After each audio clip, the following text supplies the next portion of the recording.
இணைச்சட்டம் 26ஆம் அதிகாரம். அறுவடை காணிக்கைகள். உனது உரிமை சொத்தாக உன் கடவுளாகிய ஆண்டவர் உனக்கு கொடுக்கவிருக்கும் நாட்டிற்குள் சென்று அதை உன் உடைமையாக்கி அதில் நீ குடியேறும்போது அந்த நாட்டின் நிலத்து முதற்பலன் அனைத்தையும் எடுத்து கூடையில் வைத்து உன் கடவுளாகிய ஆண்டவர் தம் பெயர் விளங்குமாறு தேர்ந்து கொள்ளும் இடத்திற்கு கொண்டு போ. அன்றைய நாளில் அங்கு பணியில் இருக்கும் குருவிடம் சென்று அவரை நோக்கி, எங்களுக்கு கொடுப்பதாக எங்கள் மூதாதையருக்கு ஆண்டவர் ஆணையிட்டு கூறிய நாட்டில் வந்து சேர்ந்துள்ளேன் என எம் கடவுளாகிய ஆண்டவர் முன் இன்று அறிக்கையிடுகிறேன் என்று சொல். அப்போது குரு அந்த கூடையை உன் கையிலிருந்து எடுத்து அதை உன் கடவுளாகிய ஆண்டவரது பலிபீடத்தின் முன் வைப்பார். நீ உன் கடவுளாகிய ஆண்டவர் முன்னிலையில் அறிக்கையிட்டு கூற வேண்டியது, நிரந்தர குடியேற்ற அரமேயரான என் தந்தை எகிப்து நாட்டிற்கு இறங்கி சென்றார். அங்கு மக்கள் சிலருடன் அந்நியராய் இருந்தார். ஆனால் அங்கேயே பெரிய வலிமை மிகு திரளான மக்களினத்தை கொண்டவர் ஆனார். எகிப்தியர் எங்களை ஒடுக்கினர், துன்புறுத்தினர், கடினமான அடிமை வேலைகளை எங்கள் மீது சுமத்தினர். அப்போது நாங்கள் எங்கள் மூதாதையாரின் கடவுளாகிய ஆண்டவரை நோக்கி குரல் எழுப்பினோம். ஆண்டவர் எங்கள் குரலை கேட்டார். எங்களுடைய துன்பத்தையும் வருத்தத்தையும் அவதியையும் கண்டார். தம் வலிய கரத்தாலும் ஓங்கிய புயத்தாலும் அஞ்சத்தக்க பெயராற்றலாலும் அடையாளங்களாலும் அரும் செயல்களாலும் ஆண்டவர் எங்களை எகிப்திலிருந்து புறப்பட செய்தார். அவர் எங்களை இந்த இடத்திற்கு கூட்டி வந்தார். பாலும் தேனும் வழிந்தோடு இந்த நாட்டை எங்களுக்கு தந்தார்.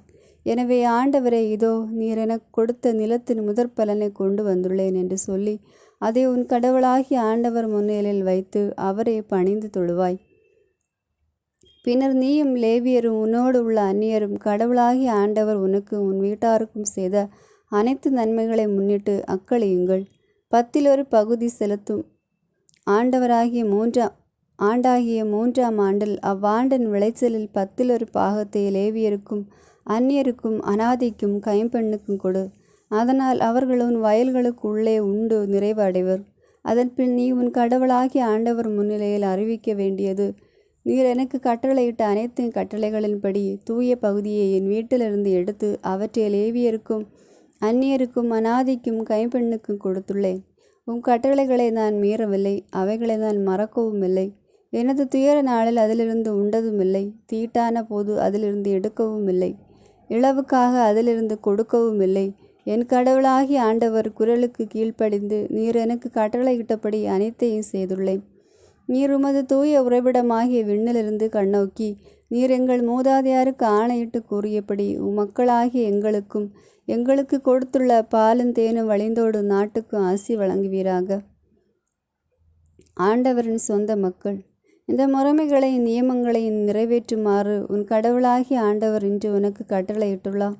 உன் முழு இதயத்தோடும் முழு உள்ளத்தோடும் அவற்றை நிறைவேற்றுவதில் கருத்தாயிரு. ஆண்டவரை உன் கடவுளாய் ஏற்பதாகவும் உனக்கு கடவுளாக இருப்பார் என்றும் அவருடைய வழிகளில் நடப்பதாகவும் அவருடைய நியமங்களையும் கட்டளைகளையும் முறைமைகளையும் கடைபிடிப்பதாகவும் அவர் குரலுக்கு செவி கொடுப்பதாகவும் இன்று நீ அவருக்கு வாக்களித்துள்ளாய். நீ அவருடைய கட்டளைகளை கடைபிடிப்பதில் கருத்தாயிருந்தால் அவர் கூறியபடியே நீ அவருக்கு சொந்தமான மக்களினமாய் இருப்பாய் என்றும் அவர் உருவாக்கிய எல்லா மக்களினங்களிலும் புகழிலும் பெயரிலும் ஆட்சியிலும் உன்னையே உயர்த்துவார் என்றும் அதனால் உன் கடவுளாகிய ஆண்டவரின் தூய மக்களினமாய் நீ இருப்பாய் என்றும் ஆண்டவர் இன்று உனக்கு வாக்களித்துள்ளார். 27ஆம் அதிகாரம். கடவுளின் கட்டளைகளை கற்களில் எழுதப்படல். மோசே இஸ்ரேலின் தலைவர்களோடு சேர்ந்து மக்களுக்கு கட்டளையிட்டு கூறியது, இன்று நான் உங்களுக்கு விதிக்கும் அனைத்து கட்டளைகளையும் கடைபிடியுங்கள். நீங்கள் யோர்தானை கடந்து உங்கள் கடவுளாகிய ஆண்டவர் உங்களுக்கு கொடுக்க போகும் நாட்டிற்குள் நுழையும் நாளில் பெரிய கற்களை நாட்டி அவற்றின் மேல் சாந்து பூசுங்கள். உங்கள் மூதாதையாரின் கடவுளாகிய ஆண்டவர் உங்களுக்கு வாக்களித்தது போல் உங்களுக்கு கொடுக்கவிருக்கும் பாலும் தேனும் வழிந்தோடு நாட்டுக்குள் நீங்கள் நுழையுமாறு கடந்து சென்றதும் அக்கற்களின் மீது திருச்சட்டத்தின் அனைத்து வார்த்தைகளையும் எழுதி வையுங்கள். நீங்கள் யோர்தானை கடந்து சென்றதும் நான் இன்று உங்களுக்கு கட்டளையிட்டது போல இத்தகைய கற்களை ஏபால் மலை மீது நாட்டி அவற்றின் மீது சாந்து பூசுங்கள். அங்கு உங்கள் கடவுளாகிய ஆண்டவருக்கு கற்களால் ஆன ஒரு பலிபீடத்தை கட்டுங்கள். அவற்றின் மீது இரும்பு கருவி பட வேண்டாம். கற்களால் உங்கள் கடவுளாகிய ஆண்டவருக்கு பலிபீடம் கட்டுங்கள்.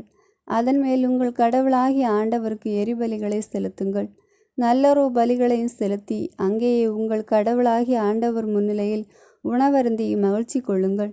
மேலும் அக்கற்களின் மீது இத்திருச்சட்டத்தின் அனைத்து வார்த்தைகளையும் மிக தெளிவாக எழுதி வையுங்கள்.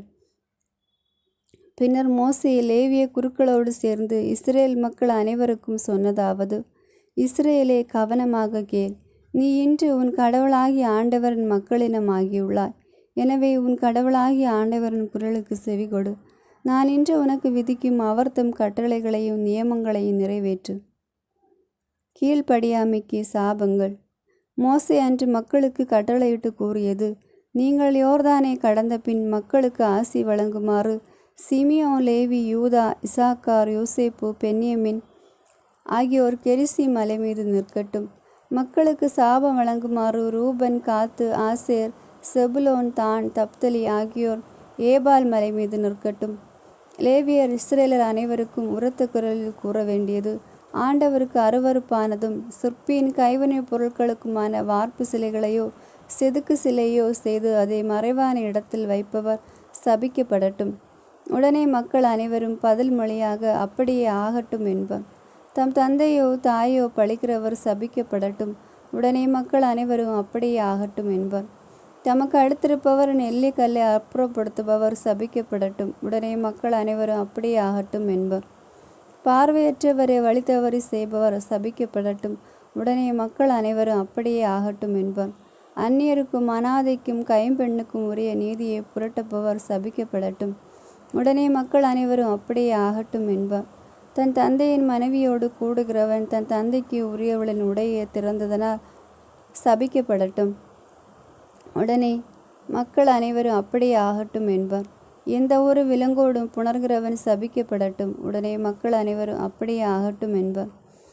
தன் தந்தையின் புதல்வி அல்லது தன் தாயின் புதல்வியாகிய தன் சகோதரியுடன் கூடுகிறவன் சபிக்கப்படட்டும். உடனே மக்கள் அனைவரும் அப்படியே ஆகட்டும் என்பர். தன் மனைவியின் தாயோடு கூடுபவன் சபிக்கப்படட்டும். உடனே மக்கள் அனைவரும் அப்படியே ஆகட்டும் என்பர். தமக்கு அடுத்திருப்பவரை ஒளித்திருந்து கொல்பவன் சபிக்கப்படட்டும். உடனே மக்கள் அனைவரும் அப்படியே ஆகட்டும் என்பர்.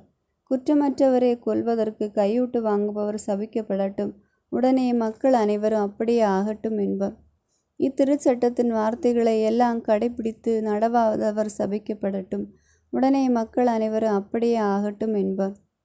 28ஆம் அதிகாரம். கீழ்ப்படிதலுக்கான ஆசிகள். உன் கடவுளாகிய ஆண்டவரின் குரலுக்கு செவிகொடு. நான் இன்று உனக்கு விதிக்கும் அவருடைய கட்டளைகள் அனைத்தையும் கடைபிடிப்பதில் கருத்தாயிரு. அப்போது உலகிலுள்ள மக்கள் இனங்கள் அனைத்திற்கும் மேலாக உன் கடவுளாகிய ஆண்டவர் உன்னை உயர்த்துவார். உன் கடவுளாகிய ஆண்டவரின் குரலுக்கு செவி கொடுத்ததால் இந்த ஆசிகளெல்லாம் உன்மேல் வந்து உன் நிலைக்கும். நீ நகரிலும் ஆசி பெற்றிடுவாய், வயல்வெளியிலும் ஆசி பெற்றிடுவாய். உன் கருவின் கனியும் உன் நிலத்தின் பயனும் உன் கால்நடைகளின் ஈற்றுகளும் உன் மாடுகளின் கன்றுகளும் உன் ஆடுகளின் குட்டிகளும் ஆசி பெற்றிடும். உன் கூடையும் உன் மாவு பிசையும் தொட்டியும் ஆசி பெற்றிடும். நீ வருகையிலும் செல்கையிலும் ஆசி பெற்றிடுவாய். உனக்கு எதிராக எழும் உன் பகைவர்கள் உனக்கு முன் முறியடிக்கப்படும்படி ஆண்டவர் அவர்களை உன்னிடம் ஒப்படைப்பார். அவர்கள் ஒரு வழியாய் உனக்கு எதிராக வருவர், ஆனால் 7 வழியாய் உன் கண்களுக்கு முன்னே ஓடிப்போவர். உன் களஞ்சியங்களில் நீ மேற்கொள்ளும் செயல்கள் அனைத்திலும் நீ ஆசி பெறும்படி ஆண்டவர் ஆணையிடுவார். உன் கடவுளாகிய ஆண்டவர் உனக்கு கொடுக்கவிருக்கும் நாட்டில் நீ ஆசி பெற்றிடுவாய். உன் கடவுளாகிய ஆண்டவரின் கட்டளைகளை கடைபிடித்து அவர் தம் வழிகளில் நடந்தால் அவர் உனக்கு ஆணையிட்டு சொன்னபடி உன்னை தம் தூய மக்களினமாக நிலைநிறுத்துவார். அப்போது பூவுலகில் மக்களினத்தார் அனைவரும் ஆண்டவர் தம் பெயரை உனக்கு வழங்கியிருக்கிறார் எனக் கண்டு உனக்கு அஞ்சுவர். உனக்கு கொடுப்பதாக உன் மூதாதையாருக்கு ஆண்டவர் ஆணையிட்டு கூறிய நாட்டில் உன் கருவின் கனி, உன் கால்நடைகளின் ஈற்றுகள், உன் நிலத்தின் பயன்கள் ஆகியவற்றில் நலன்களால் நீ நிறைவு பெறும்படி ஆண்டவர் அருள்வார். தக்க காலத்தில் உன் நிலத்திற்கு மழை கொடுக்கவும் அதனால் நீ மேற்கொள்ளும் செயல்கள் அனைத்திற்கும் ஆசி வழங்கவும் தம் நன்மைகளின் கருவூலமாகிய வானத்தை ஆண்டவர் உனக்காக திறப்பார். நீ பல்வேறு இனத்தாருக்கும் கடன் கொடுப்பாய், நீயோ கடன் வாங்க மாட்டாய். இன்று நான் உனக்கு விதிக்கும் உன் கடவுளாகிய ஆண்டவரின் கட்டளைகளுக்கு செவி கொடுத்து அவற்றை கடைபிடிப்பதில் கருத்தாயிரும். அப்போது ஆண்டவர் உன்னை முதல்வனாக ஆக்குவாரே அன்றி கடையனாக ஆக்க மாட்டார். நீ உயர்வாயே அன்றி தாழ்ந்து போக மாட்டாய். எனவே நான் இன்று உனக்கு கட்டளையிடும் எதிலிருந்தும் விலகாதே, வலமோ இடமோ விலகி நடக்காதே. வேற்று தெய்வங்களின் பின் சென்று அவற்றுக்கு ஊழியம் செய்யாதே. கீழ்ப்படியாமையின் பின் விளைவுகள். ஆனால் உன் கடவுளாகிய ஆண்டவரின் குரலுக்கு செவி கொடாமலும் இன்று நான் உனக்கு விதிக்கும் இந்த கட்டளைகளையும் நியமங்களையும் கடைப்பிடிப்பதில் கருத்தின்றியும் இருந்தால் இந்த சாபங்கள் எல்லாம் உன்மேல் வந்து உன்னில் நிலைக்கும். நீ நகரிலும் சபிக்கப்படுவாய், வயல்வெளியிலும் சபிக்கப்படுவாய். உன் கூடையும் உன் மாவு பிசையும் தொட்டியும் சபிக்கப்படும். உன் கருவின் கனியும் உன் நிலத்தின் பயனும் உன் மாடுகளின் கன்றுகளும் உன் ஆடுகளின் குட்டிகளும் சபிக்கப்படும். நீ வருகையிலும் சபிக்கப்படுவாய், செல்கையிலும் சபிக்கப்படுவாய். நீ மேற்கொள்ளும் அனைத்து செயல்களிலும் நீ கெட்டு விரைவில் அழியும் மட்டு ஆண்டவர் உன்மீது சாபமும் குழப்பமும் பேரழிவுமே வர செய்வார். ஏனெனில் உன் பொல்லாத செயல்களினால் என்னை விட்டு விலகிவிட்டாய். நீ உடைமையாக்கி கொள்ளப் போகும் நாட்டிலிருந்து ஆண்டவர் உன்னை அழிக்கும் மட்டும் கொள்ளை நோய் உன்னை விடாது தொற்றிக்கொள்ளா செய்வார். உருக்கு நோய், காய்ச்சல், கொப்புளம், எரிவெப்பம், வாள், இடி, நச்சுப்பனி ஆகியவற்றால் ஆண்டவர் உன்னை வதைப்பார். நீ அழியும் மட்டும் அவை உன்னை வாட்டும். உன் தலைக்கு மேலுள்ள வானம் வெண்கலமாகவும் உனக்கு கீழே உள்ள நிலம் இரும்பாகவும் இருக்கும். ஆண்டவர் புழுதியையும் தூசியையும் உன் நாட்டின் மழையாக பொழிய செய்வார். நீ அழியும் மட்டும் அவை வானத்திலிருந்து உன்மேல் விழும். உன் பகைவர்களுக்கு முன்னால் நீ முறியடிக்கப்படுமாறு ஆண்டவர் உன்னை விட்டு விடுவார்.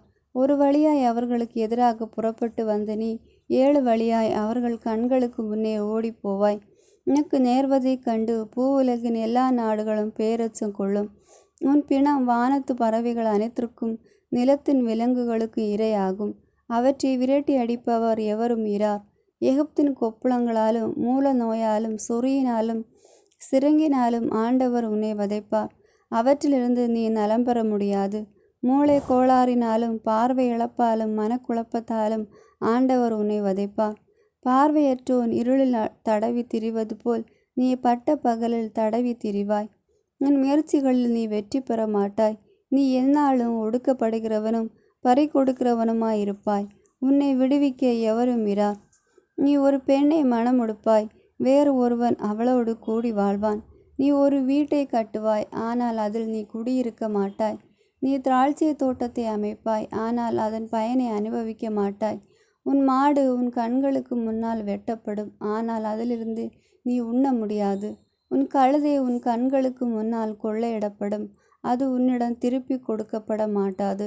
உன் ஆடுகள் உன் பகைவனுக்கு கொடுக்கப்படும், அவற்றை விடுவிப்பவர் எவரும் இரார். உன் கண் முன்னே உன் புதல்வரும் புதல்வியரும் வேற்று மக்களுக்கு கொடுக்கப்படுவர். அவர்களை பார்க்க நாள்தோறும் உன் கண்கள் ஏங்கி எதிர்பார்த்து பூத்து போகும். உன் கைகளும் வலிமையற்று போகும். நீ அறியாத மக்களிலும் உன் நிலத்தின் கனிகளையும் உன் உழைப்பின் பயனையும் உண்ணும். நீயோ எந்நாளும் ஒடுக்கப்பட்டவனும் நொறுக்கப்பட்டவனுமாயிருப்பாய். உன் கண்கள் காண இக்காட்சிகளால் உனக்கு பைத்தியம் பிடிக்கும்.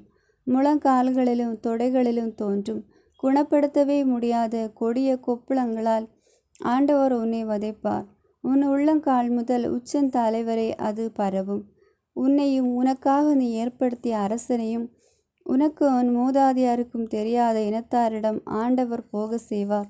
அங்கு மரத்தாலும் கல்லாலுமான வேற்று தெய்வங்களுக்கு நீ ஊழியம் செய்வாய். ஆண்டவர் உன்னை கொண்டு போய்விடும் அனைத்து மக்கள் நடுவிலும் நீ அருவருப்பு பொருளாக, கேலி பழமொழியாக, நகைப்பு சொல்லாக ஆகிவிடுவாய். வயலில் மிகுதியாக விதைத்து கொஞ்சமே அறுப்பாய், ஏனெனில் வெட்டுக்கிளிகள் அதை தின்று அழித்துவிடும். திராட்சை தோட்டங்களை அமைத்து பேணுவாய், ஆயினும் ரசம் குடிக்கவும் மாட்டாய், பழங்களை சேகரிக்கவும் மாட்டாய், ஏனெனில் புழுக்கள் அவற்றை தின்று அழிக்கும். ஒலிவ மரங்கள் உனக்குரிய நிலமெங்கும் இருக்கும், ஆனால் நீ எண்ணெய் தேய்க்க மாட்டாய், ஏனெனில் உன் ஒலிவ பிஞ்சுகள் உதிர்ந்துவிடும். நீ புதல்வரையும் புதல்வியரையும் பெற்றெடுப்பாய், ஆயினும் அவர்கள் உனக்குரியவர்களாக இருக்க மாட்டார்கள், ஏனெனில் அவர்கள் அடிமைகளாக கொண்டு போகப்படுவர். உன் மரங்கள் எல்லாவற்றையும் உன் நிலத்தின் பயனை வெட்டுக்கிளி உடைமையாக்கி கொள்ளும். உன்னிடையே வாழும் அந்நியர் உன்னைவிட மேம்பட்டு மேலும் மேலும் உயர்வர். நீயோ படிப்படியாக தாழ்ந்து போவாய். உனக்கு கடன் கொடுக்க அவர்களால் முடியும், அவர்களுக்கு கடன் கொடுக்க உன்னால் இயலாது. அவர்கள் முதல்வராயிருக்க நீ கடையன் ஆவாய். இந்த சாபங்கள் அனைத்தும் உன்னை துரத்தி வந்து பிடித்து நீ அழியும் மட்டும் உன்னை வதைக்கும். ஏனெனில் நான் உனக்கு கட்டளையிட்ட அவர்தம் கட்டளைகளை நியமங்களை நீ கடைபிடிக்கவில்லை. உன் கடவுளாகிய ஆண்டவரின் குரலுக்கு செவி கொடுக்கவும் இல்லை. இச்சாபங்கள் உனக்கு வழிமரபினருக்கும் அடையாளமாகவும் வியத்தகு செயலாகவும் என்றும் இருக்கும். எல்லா நலன்களும் நிறைந்திருக்கையில் நீ உன் கடவுளாகிய ஆண்டவருக்கு மனமகிழ்வோடும் இதய களிப்போடும் ஊழியம் செய்யவில்லை. எனவே பசியோடும் தாகத்தோடும் வெற்றிடம் போடும் யாதுமற்ற நிலையிலும் உன் கடவுளாகிய ஆண்டவர் உனக்கு எதிராக அனுப்பும் உன் பகைவர்களுக்கு நீ பணிவிடை செய்வாய். அவர்கள் உன்னை அழித்தொழிக்கும் மட்டும் இரும்பு நுகத்தடியை உன் கழுத்தில் வைப்பர். வெகு தொலையிலிருந்து பூவுலகன் கடைக்கோடியிலிருந்து ஓர் இனத்தை ஆண்டவர் உனக்கு எதிராக எழச் செய்வார். அது கழுகை போல மிக வேகமாக வரும். அந்த இனத்தின் மொழி உனக்கு புரியாது. அந்த இனம் கொடிய முகம் கொண்டது, முதியவர்களை மதிக்காது, இளைஞர்களுக்கு இரக்கம் காட்டாது. நீ அழிந்து போகும் வரை அந்த இனம் உன் கால்நடைகளின் நீற்றுகளையும் உன் நிலத்தின் பயனையும் உண்ணும். உன்னை அழிக்கும் வரை உன் தானியத்தையும் இரசத்தையும் எண்ணெயும் உன் மாடுகளின் கன்றுகளையும் உன் ஆடுகளின் குட்டிகளையும் அந்த இனம் விட்டு வைக்காது. உனது நாடெங்கு நீ நம்பியிருக்கும் உயர்ந்தவையும் அரண்சூழ் கொத்தளங்கள் கொண்டவையுமான மதர் சுவர்கள் விழும் வரை அந்த இனம் உன் நகர் வாயில்களை எல்லாம் முற்றுகையிடும். ஆம், உன் கடவுளாகிய ஆண்டவர் உனக்கு கொடுத்த நாடெங்கிலும் உள்ள உன் நகர் வாயில்களை முற்றுகையிடும்.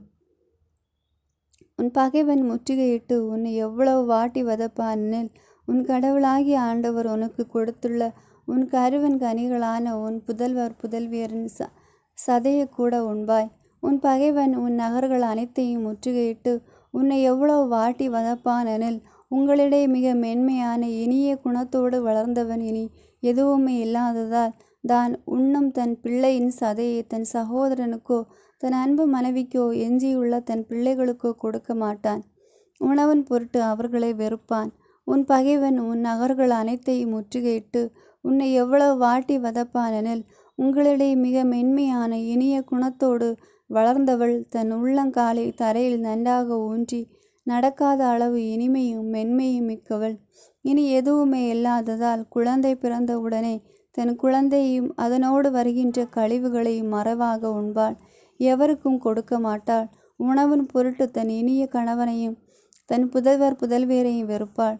உன் கடவுளாகிய ஆண்டவர் என்னும் ஆட்சிமை மிக அச்சந்தரும் இந்த திருப்பெயருக்கு அஞ்சும்படி இந்நூலில் எழுதியுள்ள திருச்சட்டத்தின் அனைத்தையும் கடைபிடிப்பதில் கருத்தாயிரும். இல்லையெனில் உன் மீது உன் வழிமரபினர் மீது விவரிக்க இயலாத வாதைகளை, கொடிய நீங்கா வாதைகளை, கடின நீங்கா நோய்களை ஆண்டவர் வர செய்வார். மேலும் நீ கண்டு அஞ்சிய அனைத்து எகிப்திய கொள்ளை நோய்களை எல்லாம் உன்மீது வர செய்வார். அவரை உன் தொற்றி கொள்ளும். இந்த திருச்சட்ட நூலில் எழுதப்படாத எல்லா நோய்களையும் வாதைகளையும் நீ அழிந்து போகும் வரை ஆண்டவர் உன்மீது வர செய்வார். எண்ணிக்கையில் வானத்து விண்மீன்களைப் போன்று இருந்த உங்களுள் மிக சிலரை எஞ்சி இருப்பீர்கள். ஏனெனில் உங்கள் கடவுளாகிய ஆண்டவரின் குரலுக்கு நீங்கள் செவி கொடுக்கவில்லை. உங்களுக்கு நன்மைகள் செய்து உங்களை பெருக செய்வதில் மகிழ்ந்த ஆண்டவர் உங்கள் மீது அழிவை கொணர்ந்து உங்களை வேறறுப்பதில் மகிழ்வார்.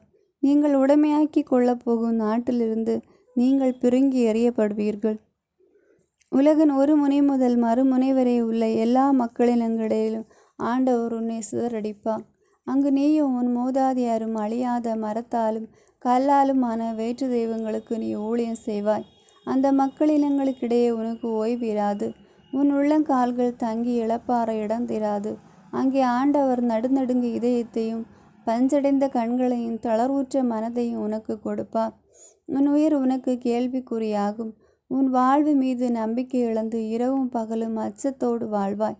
உன் கண்களால் காணும் காட்சிகளால் உன் இதயம் அச்சத்தால் ஆட்கொள்ளப்பட்டிருப்பதால் காலையானதும் இது மாலையாக இருக்கக்கூடாதா என்பாய், மாலையானது இது காலையாக இருக்கக்கூடாதா என்பாய். நீங்கள் இனி ஒரு நாளும் மீண்டும் மேற்கொள்ள மாட்டீர்கள் என எந்த பயணத்தை பற்றி நான் உங்களுக்கு வாக்களித்திருந்தேனோ அந்த பயணத்தை கப்பல்களில் மேற்கொண்டு நீங்கள் எகிப்துக்கு திரும்பி செல்லுமாறு ஆண்டவர் செய்வார். அங்கே உங்களை நீங்களே அடிமைகளாக, ஆண் பெண் அடிமைகளாக உங்கள் பகைவர்களுக்கு விற்க முயல்வீர்கள். ஆனால் உங்களை எவரும் விலைக்கு வாங்க மாட்டார். 29ஆம் அதிகாரம். மோவாபு நாட்டில் ஆண்டவர் இஸ்ரேலுடன் செய்து கொண்ட உடன்படிக்கை. ஒரேபில் ஆண்டவர் இஸ்ரேல் மக்களோடு செய்து கொண்ட உடன்படிக்கையை தவிர மோவாபு நாட்டில் அவர் அவர்களோடு உடன்படிக்கை செய்து கொள்ளுமாறு மோசேக்கு கட்டளையிட்டு உரைத்த வார்த்தைகள் பின்வருமாறு. மோசே இஸ்ரேலர் அனைவரையும் வரவழைத்து கூறியது, எகிப்து நாட்டில் பார்வோனுக்கும் அவன் அலுவலர் அனைவருக்கும் அவன் நாடு முழுமைக்கும் உங்கள் கண் முன்பாக ஆண்டவர் செய்தவற்றை நீங்கள் கண்டீர்கள். கொடிய சோதனைகளையும் அடையாளங்களையும் அரும் செயல்களையும் வியத்தகு செயல்களையும் அங்கே உங்கள் கண்களால் கண்டீர்கள். ஆயினும் புரிந்து கொள்ளும் உள்ளத்தையும் காண்கின்ற கண்களையும் கேட்கின்ற செவிகளை இந்நாள் வரை ஆண்டவர் உங்களுக்கு தரவில்லை. 40 ஆண்டுகள் நான் உங்களை பாலை நிலத்தில் கூட்டி வந்தேன். அப்பொழுது உங்கள் மேலுள்ள ஆடைகள் நைந்து போகவில்லை, உங்கள் காலில் உள்ள காலணிகள் பழுதடைந்து போகவும் இல்லை. நீங்கள் அப்பம் உண்ணவோ ரசம் குடிக்கவோ மதுபானம் அருந்தவோ இல்லை. இதனால் நானே கடவுளாகிய ஆண்டவர் என்று நீங்கள் உணர்ந்து கொண்டிருக்கிறீர்கள். நீங்கள் இந்த இடத்திற்கு வந்தபோது எஸ்போனின் அரசனாகிய சீகோனும் பாசானின் அரசனாகிய ஓகும் நமக்கு எதிராக போர் புரிய வந்தனர். நாம் அவர்களை முறியடித்தோம். அவர்களது நாட்டை பிடித்து ரூபானியருக்கும் காத்தியருக்கும் மனசாயின் பாதி குலத்தாருக்கும் உரிமை சொத்தாக கொடுத்தோம். எனவே இந்த உடன்படிக்கையின் வார்த்தைகளை கடைபிடிப்பதில் கருத்தாயிருங்கள். அப்போது நீங்கள் மேற்கொள்ளும் அனைத்து செயல்களிலும் நீங்கள் நிறைவு பெறுவீர்கள். இன்று நீங்கள் உங்கள் கடவுளாகிய ஆண்டவர் முன்னிலையில் நிற்கின்றீர்கள். உங்கள் குலங்களின் தலைவர்களும் உங்கள் பெரியோர்களும் உங்கள் அலுவலர்களும் இஸ்ரேலின் ஆடவர் ஏனையோருக்கும் உங்கள் சிறுவரும் உங்கள் மனைவியரும் உங்கள் பாளையத்தில் உங்களோடு உள்ள அந்நியராகிய விறகு வெட்டியும் தண்ணீர் சுமப்பவனும் ஆகிய எல்லோரும் நிற்கின்றீர்கள். ஆபிரகாம், ஈசாக்கு, யாக்கோபு ஆகிய உங்கள் மூதாதையாருக்கு உங்கள் கடவுளாகிய ஆண்டவர் ஆணையிட்டு சொன்னது போலவும் அவர் உங்களுக்கு வாக்களித்தது போலவும் அவர் இன்று உங்களை தம் சொந்த மக்களாக நிலைநிறுத்தி உங்கள் கடவுளாக இருக்குமாறும் உங்கள் கடவுளாகிய ஆண்டவர் இன்று உங்களோடு செய்ய போகின்ற அவர் தம் உடன்படிக்கையிலும் வாக்குறுதியிலும் பங்கு கொள்ளுமாறு நீங்கள் நிற்கின்றீர்கள். வாக்குறுதியுடன் கூடிய இந்த உடன்படிக்கையை உங்களோடு மட்டும் அவர் செய்து கொள்ளவில்லை, மாறாக இங்கு நம்மோடு நம் கடவுளாகிய ஆண்டவர் முன்னிலையில் நிற்கின்றவர்களோடும் இன்று இங்கு நம்மோடு இல்லாதவர்களோடும் செய்து கொள்கிறார். எகிப்து நாட்டில் நாம் எவ்வாறு குடியிருந்தோம் என்பதையும் வேற்றினங்களுக்கிடையே நாம் எவ்வாறு கடந்து வந்தோம் என்பதையும் நீங்கள் அறிவீர்கள். அவர்களின் அருவருப்புகளை மரத்தாலும் கல்லாலும் வெள்ளியாலும் பொன்னாலுமான அவர்களின் தெய்வ சிலைகளை நீங்கள் பார்த்தீர்கள்.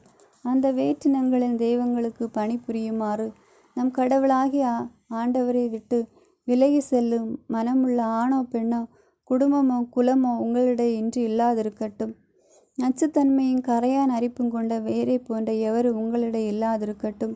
அத்தையோர் இந்த வாக்குறுதியின் வார்த்தைகளை கேட்ட பின்பும் நாங்கள் இதய பிடிவாதத்தோடு நடந்தாலும் எங்களுக்கு எல்லாம் நலமாக என்று சொல்லி தங்களை தேற்றிக் கொள்வார்களாகில் பசுமையானதும் உலர்ந்ததும் சேர்ந்தழியும். ஆண்டவர் அவர்களுக்கு இரக்கம் காட்ட மாட்டார், மாறாக ஆண்டவரின் சினமும் சகிப்பின்மையும் அவர்கள் மீது கனன்றெறியும். இந்த நூலில் எழுதப்பட்டுள்ள சாபங்கள் அனைத்தும் அவர்கள் மேல் விழும். ஆண்டவர் அவர்களது பெயரை மண்ணுலகினின்று துடைத்து விடுவார். இந்த திருச்சட்ட நூலில் எழுதியுள்ள உடன்படிக்கையின் சாபங்களுக்கு ஏற்ப ஆண்டவர் அத்தகையோரை இஸ்ரேலின் குலங்கள் அனைத்து நின்று பிரித்தெடுத்து தீமைக்கு உள்ளாக்குவார். அப்பொழுது உங்களுக்கு பின்வரும் தலைமுறையான உங்கள் பிள்ளைகளும் நெடுந்தொலை நாட்டிலிருந்து வரும் அந்நியரும் ஆண்டவர் இந்த நாட்டின் மேல் வர செய்த வாதைகளையும் நோய்களையும் காணும்போது ஆண்டவர் தம் சினத்திலும் சீற்றத்திலும் வேறொருக்க சோதோம் கொமாரோ அத்மா சமாயும் போன்ற இடங்கள் அழிந்ததைப் போல இந்த நாட்டின் நிலம் முழுவதும் கந்தகம் உப்புமாக வெந்து போய் விதைப்பும் விளைச்சலும் இன்றி யாதொரு புற்பூண்டும் முனைக்காமல் இருப்பதை காணும்போது வேற்றினத்தார் அனைவரும் ஆண்டவர் ஏன் இவ்வாறு இந்த நாட்டுக்கு செய்தார், இந்த கடு சீற்றம் கனன்றுள்ள காரணம் என்ன என்று கேட்பர். அதற்கு மறுமொழியாக அவர்களுடைய மூதாதையாரின் கடவுள் அவர்களை எகிப்திலிருந்து கூட்டி வரும்பொழுது அவர்களோடு செய்து கொண்ட உடன்படிக்கையை அவர்களை விட்டு விலகினர்.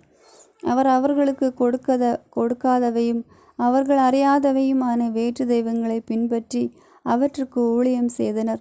ஆகவே ஆண்டவர் சீற்றம் கொண்டு இந்நூலில் எழுதப்பட்டுள்ள சாபங்கள் அனைத்தையும் இந்நாட்டின் மீது வர செய்தார். அவர் தம் சினத்தாலும் கோபத்தாலும் சீற்றத்தாலும் அவர்களை அவர்களது நாட்டு நின்று வேறறுத்தார். இந்நாளில் இருப்பது போல் அவர்களை வேற்று நாட்டிற்கு விரட்டி அடித்தார் என்று சொல்லப்படும். எனவே மறைவானவையும் நம் கடவுளாகிய ஆண்டவருக்கு உரியவை வெளிப்படுத்தப்பட்டவையோ இத்திருச்சட்டத்தின் வார்த்தைகளை கடைபிடிக்குமாறு நமக்கும் நம் பிள்ளைகளுக்கும் என்றென்றைக்கும் உரியவை. 30ஆம் அதிகாரம். மறுவாழ்வும் ஆசியும் பெறுதலுக்கான நிபந்தனைகள். இவை எல்லாம் நிகழும்போது உன் கடவுளாகிய ஆண்டவர் உன்னை சிதறடித்துள்ள மக்களினங்களுக்கிடையே வாழ்க்கையில் நான் உனக்கு முன்னே வைத்த ஆசி சாபம் ஆகியவற்றை உன் உள்ளத்தில் சிந்தனை செய். நான் இன்று உனக்கு அளிக்க அனைத்து கட்டளைகளின்படியும் உன் கடவுளாகிய ஆண்டவரிடம் திரும்பி வா. நீயும் உன் பிள்ளைகளும் முழு இதயத்தோடும் முழு உள்ளத்தோடும் அவரது குரலுக்கு செவி கொடுத்தால் உன் கடவுளாகிய ஆண்டவர் உன்னை அடிமைத்தனத்தினின்று விடுவிப்பார். உன்மேல் இரக்கங்கொண்டு உன்னை அவர் சிதறடித்துள்ள எல்லா நாடுகளிலும் இருந்து மீண்டும் கூட்டி சேர்ப்பார். நீ வானத்தின் கடை எல்லை வரை துரத்தப்பட்டிருந்தாலும் உன் கடவுளாகிய ஆண்டவர் அங்கிருந்து உன்னை கூட்டி சேர்ப்பார். ஆண்டவர் அங்கிருந்து உன்னை அழைத்து கொண்டு வருவார். உன் கடவுளாகிய ஆண்டவர் உன் மூதாதையார் உடைமையாக்கியிருந்த நாட்டுக்குள் உன்னை கொணர்வர். நீயும் அதை உடைமையாக்கி கொள்வாய்.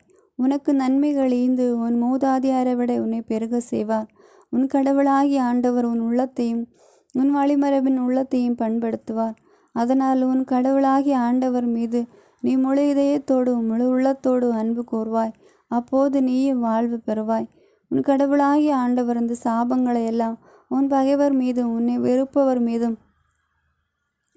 உன்னை கொடுமைப்படுத்துவோர் மீதும் வர செய்வார். நீ ஆண்டவரிடம் திரும்பி வா. அவரது குரலுக்கு செவிகொடு. நான் இன்று உனக்கு கட்டளையிடும் அனைத்தையும் கடைப்பிடி.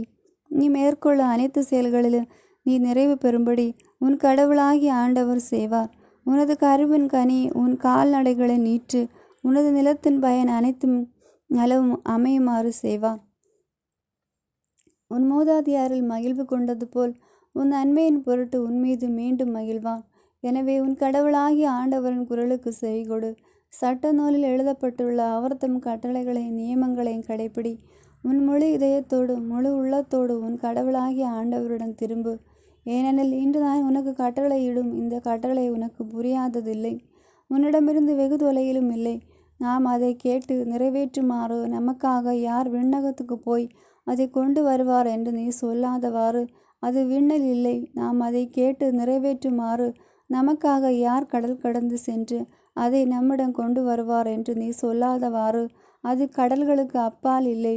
ஆனால் நீ அதை நிறைவேற்றுமாறு வார்த்தை உனக்கு மிக அருகில் உள்ளது, உன் வாயில் உன் இதயத்தில் உள்ளது. இதோ பார், வாழ்வையும் நன்மையும் சாவையும் தீமையும் இன்று நான் உனக்கு முன்பாக வைத்துள்ளேன். அது இதுதான். இன்று நான் உனக்கு கட்டளை இடுகிறேன். உன் கடவுளாகிய ஆண்டவர் மீது அன்பு பாராட்டு. அவரை பின்பற்றி அவரது வழியில் நட. அவரது கட்டளைகளையும் நியமங்களையும் முறைமைகளையும் கடைப்பிடி. அப்போது நீ வாழ்வாய், நீ பலுகுவாய். நீ உடைமையாக கொள்ளப்போகும் நாட்டில் உன் கடவுளாகிய ஆண்டவர் உனக்கு ஆசி வழங்குவார். ஆனால் உனது உள்ளம் விலகி சென்று நீ செவி கொடாமல் கெட்டழிந்து வேறு தெய்வங்களை வணங்கி அவற்றுக்கு பணிவிடை புரிந்தால் இன்று நான் உனக்கு அறிக்கையிட்டு கூறுகிறேன், நீ நிச்சயம் அழிந்து போவாய். நீ உரிமையாய் கொள்ளுமாறு யோர்தானை கடந்து சென்றடையும் பூமியில் உன் வாழ்நாள் நீடித்திருக்காது. உன்மேல் இன்று நான் விண்ணையும் மண்ணையும் சான்றாக அழைத்து வாழ்வையும் சாவையும் ஆசியையும் சாபத்தையும் உனக்கு முன் வைக்கிறேன். நீயும் உனது வழித்தோன்றல்களும் வாழும் பொருட்டு வாழ்வை தேர்ந்து கொள். உன் கடவுளாகிய ஆண்டவர் மீது அன்பு பாராட்டு. அவரது குரலுக்கு செவிகொடு. அவரையே பற்றிக்கொள். ஏனெனில் அவரே உனது வாழ்வு, அவரே உன் நீடிய வாழ்வு. அதனால் ஆபிரகாம், ஈசாக்கு, யாக்கோபு என்னும் உன் மூதாதையாருக்கு கொடுப்பதாக ஆண்டவர் ஆணையிட்டு கூறிய நாட்டில் நீ குடியேறுவாய். ஆமென். God bless you.